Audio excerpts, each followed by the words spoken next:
Hello everyone, and welcome to this, the last video of the year, which I'm recording the week before Christmas. Someone once said that John 1:14, the Word became flesh and dwelt among us, is the most important verse in the New Testament. The rest is just commentary. We'll be hearing it read at numerous services over the next few days, and its extraordinary claims can be dulled with familiarity. One of the many unique claims of Christian faith is that in Jesus Christ the divine and the human come together. He brings them together in a way that enables mere human beings to connect with God. The accounts of his birth are gritty and revealing, not least because two of the gospel accounts include genealogies.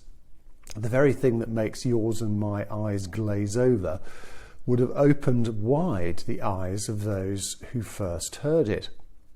In a society that was rigid and patriarchal, they include women, prostitutes, and those born after adulterous affairs. Establishing your family line is revealing.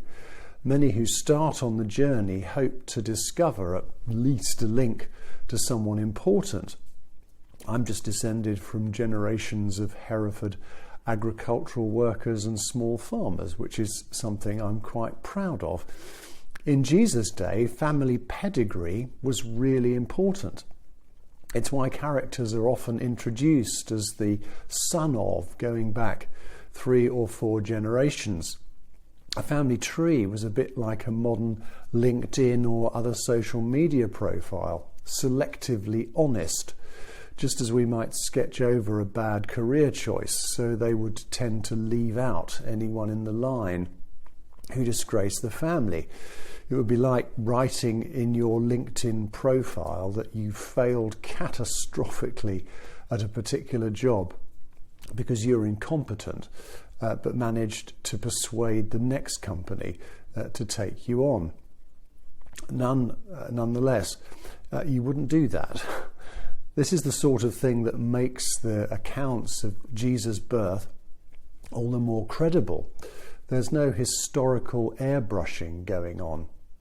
The facts of his character and background give us confidence that he really understands the reality of being human.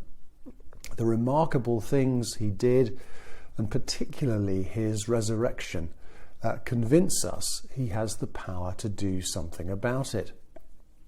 But there is something else that doesn't come out very well in the English translation. Dwelt among us. The actual Greek is tabernacles, not a word we would use, but highly significant. In the Old Testament, the tabernacle was the place where God was thought to dwell within the temple. Even at this early stage in the gospel narrative, there are pointers to Jesus being the locus of God's presence and activity in the world. I'm sure John is intending to encourage us here. If God can take up residence in a family line as dodgy as Jesus is, he can certainly come and take up residence in ours. The message of Christmas is the message of grace. No human brokenness is too terrible that God can't heal it. No human sin too grave that God can't forgive it. No separation from God too great for Jesus Christ not to bridge the gap. Jesus Christ is the one who brings things together. God and humanity, our own fractured identities, our broken relationships. He brings the human into the divine for it to be healed and restored. Now, life is tough for many people this Christmas, and the inevitable question is, how is this relevant to a family sheltering in a Kiev basement with no electricity, or to a family who can't make ends meet despite 2 jobs? We can make the message relevant by modelling the same alongsideness that Jesus demonstrated. Christ draws alongside us, so we can do the same to others in need. Our parish churches are uniquely placed, rooted in our communities, to be a focus of this sort of action, not just ourselves, but in partnership with others of goodwill. As we move into 2023, as we have received the blessing of Christ's presence this Christmas, may we be so blessed to be a blessing to others. I wish all of you a very happy Christmas and a healthy and spiritually enriching New Year.